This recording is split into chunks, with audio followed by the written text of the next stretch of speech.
अस्सलाम वालेकुम दोस्तों, आज शिकरे का दूसरा दिन है। तो हाथ पे बिठा के इसको आज खाना देने की कोशिश करेंगे, फीड देंगे इसको। गोश्त का टुकड़ा मेरे हाथ में है, अभी इसको दिखाते हैं कि ये खाता है या डरता है। ठीक है, ये देखें, देख रहा है गोश्त के टुकड़े को। ये देखें, माशाल्लाह शुरू कर दिया खाना। देखें, बहुत ही जल्दी ट्रेन हो रहा है। सीख रहा है, इंशाल्लाह ये जल्दी सीख जाएगा, शिकार के लायक हो जाएगा। बाकी जो पहले शिकरे पकड़े थे वो जल्दी ट्रेन नहीं होते, ये जल्दी ट्रेन हो रहा है। ठीक है, ये चेक करें, अभी गोश्त खा रहा है, मेरी तरफ भी देख रहा है, डर रहा है थोड़ा। मुश्किल नहीं है, ये इसका दूसरा दिन है अभी।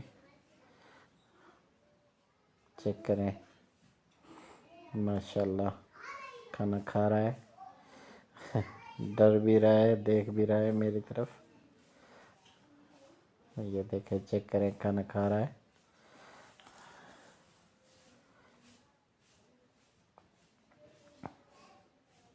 फिर अगली वीडियो में आपको दिखाएंगे, थोड़ा दूर जाके इसको बुलाएंगे कि आता है कि नहीं आता।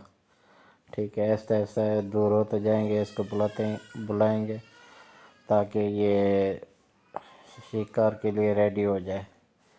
ठीक है, जिधर भी बैठे, जब भी बुलाएं हमारे हाथ पे आके बैठ जाए। अभी आज दूसरा दिन है, ऐसा ऐसा इसको ट्रेनिंग देते जाएंगे। ओके तो दोस्तों, बाय।